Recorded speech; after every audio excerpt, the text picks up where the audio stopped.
So, pretty much probably over this month and probably going into next month, we are going to be really examining the deal that Boris signed, as well as some of the consequences that are going to pretty much emerge very quickly from this deal. And really, to do that, we've also not got to look at the deal that we signed, but also we've got to look back at the negotiating process. Because here we have a very, very interesting article from Politico, and I think this really does sum up what it is. So before we get into that, we are just going to go quickly and remind you and say, please do remember to hit that like and share button. And of course, down below there is a link to my Patreon page and a one-off donation link. And thank you very much to the people that do support me that way. So, into the article we go. So, this comes, as we said, from Politico. And the title is 5 Reasons the UK Failed in Brexit Talks. And this comes from Tony Blair's former Chief of Staff. Because the negotiation period itself, I think, is something that is going to be looked at maybe in a year's, 2 years' time and really examined for what it really was. It was the UK, essentially, and the UK's negotiators being put in an impossible position. What one being that Boris and the Conservatives desperately wanted to try and just get this whole Brexit thing done. Remember, this was their love child anyway, and it was done for the whole thing because the Conservative Party could not make up its mind and decision on Europe, purely for the fact it was to do with regulations. And now that faction is in control, and trust me, we're going to see them do that this year at some point. And that will be funny, because then we will start to see the EU's reaction, and up go the tariffs and the barriers to trade. And that will mean UK industries and businesses just become absolutely unprofitable to actually operate in the EU, one of the largest markets it used to have unrestricted access to. So, on with this then. So, as we said, this comes from Politico, and it's 5 reasons the UK failed in Brexit talks. So, I've spent the last 40 years involved in international negotiations of one sort or another, and I have never seen a British government perform worse than they did in the 4 years of negotiations that concluded with the Christmas Eve Brexit agreement. Leaving aside the rights and wrongs of Brexit, purely in terms of negotiating technique, it is an object lesson of how not to do it.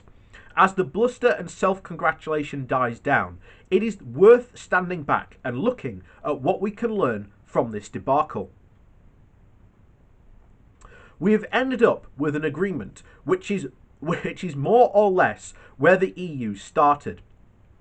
It is true that there have been a few swoops to the UK position on the dynamic alignment of state aid and the role of the European Court of Justice, but on every major economic point, even including fisheries, the EU has got its own way. And here are just the 5 principal reasons why. First, we massively overestimated the strength of our negotiating position. It is true that we are equally sovereign as the EU, but we are not sovereign equals. They are much larger, and we depend on them for much of our trade than they do on us. That is why we had to go back down every step of the way and back down to accepting the EU's insistence that we agree on the divorce agreement first, putting a trade barrier between Northern Ireland and the rest of the UK, accepting a single treaty, and finally Boris Johnson caving in just before the end of year deadline. The same disparity of the strength exists with the US. We should bear that in mind during our trade negotiations with Washington.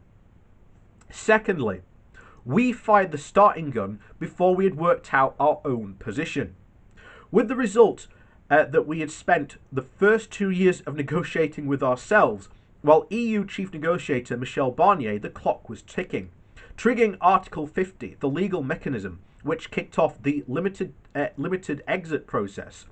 Before we were really meant, we were before we were really ready, meant we constantly found ourselves facing a self-inflicted deadline by which we had to concede or face severe economic and political costs. We should have waited until we knew what we wanted and only then pulled the trigger rather than blundering in without knowing our desired endpoint. This was not the fault of the negotiators, but of their political leaders. Third, we prioritised principles of sovereignty over economic interests. We put in defensive steps protecting a theoretical concept we don't actually want to use ahead of the practical benefits. Sovereignty is a nebulous concept, as the newly published assessment by the Star Chamber of the Economic Research Group of pro-Brexit Tories unconsequently demonstrates in distinguishing between practical and theoretical sovereignty. In any international agreement, from NATO to the Good Friday Agreement, the state limits its sovereignty, but usually does end up so for a return of practical benefits. With this agreement with the EU, we have done the opposite. We have defended the theoretical possibility of doing things we don't actually want to do, like lower our own environmental standards, or supporting failing industries in return for giving up measures that would increase our prosperity.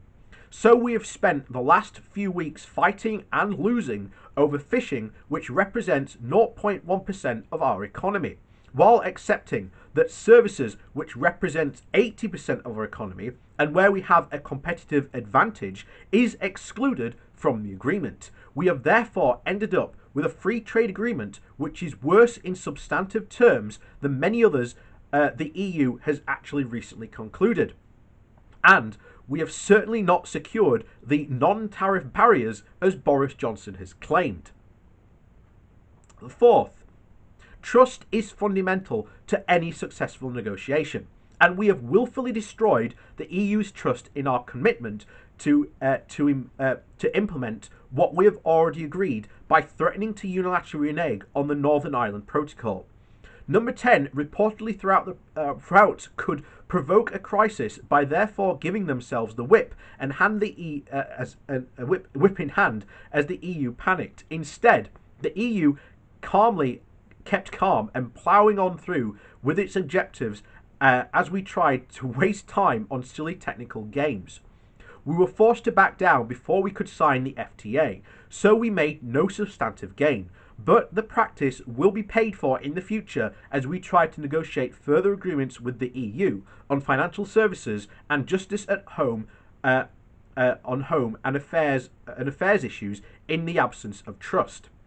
Fifth, and probably the most unforgivable, we will never develop a strategic plan for the negotiations. It is a strange thing that you would never enter into a military or political campaign without a strategy. But the government seemed to think that it was all right to just turn up to these talks and hope things would work out. As a result, we were constantly reacting to EU propositions throughout and even agreed to negotiate from an EU text rather than a UK one. And unsurprisingly, the agreement ended up being mostly what the EU wanted. It is worth learning from these failures in negotiating strategy because we are embarking on a series of trade negotiations with countries around the world. If we want to do more than simply replicate existing agreements those countries have with the EU, we are going to have to do a lot better. And if we think the Brexit negotiations with the EU itself are over, we are about to be sadly disappointed. We are at the beginning of what may be and will be decades of permanent negotiation with our much larger, more powerful neighbour.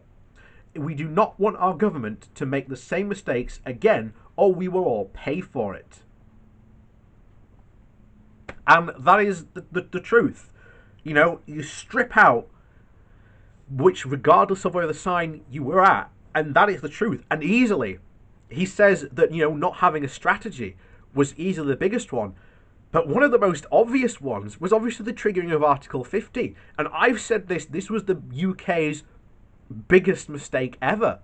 But the problem was Theresa May had come in, and essentially the ERG were desperate to pull the trigger on Brexit as fast as possible, because, as we have seen throughout this process, we've seen a lot of people come to realise that actually they didn't want to leave the European Union. Or, as Boris Johnson himself had promised, we could stay in the single market and customs union.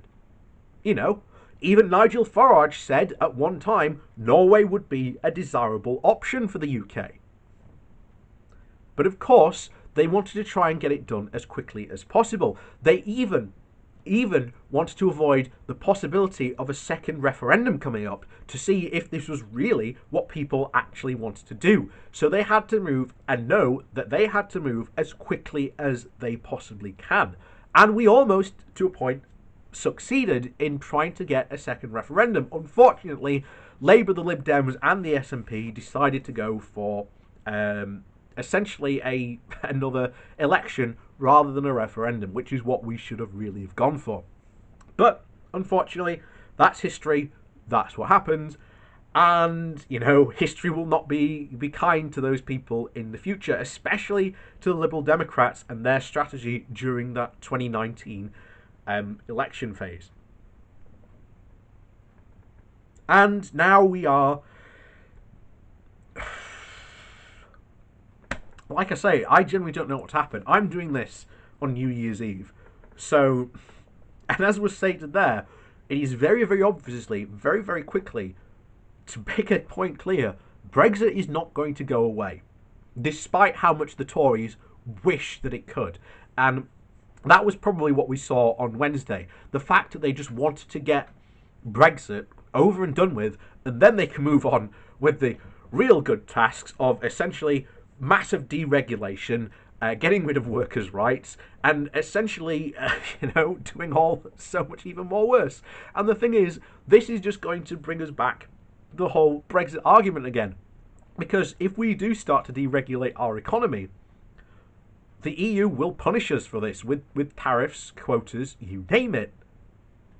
We are, and always were, the lesser partner in that relationship. And we will be now. We are now, as some people are characterising us, the EU's new Chihuahua. And I think that perfectly represents the state to which Boris Johnson and the Brexiteers have put us in.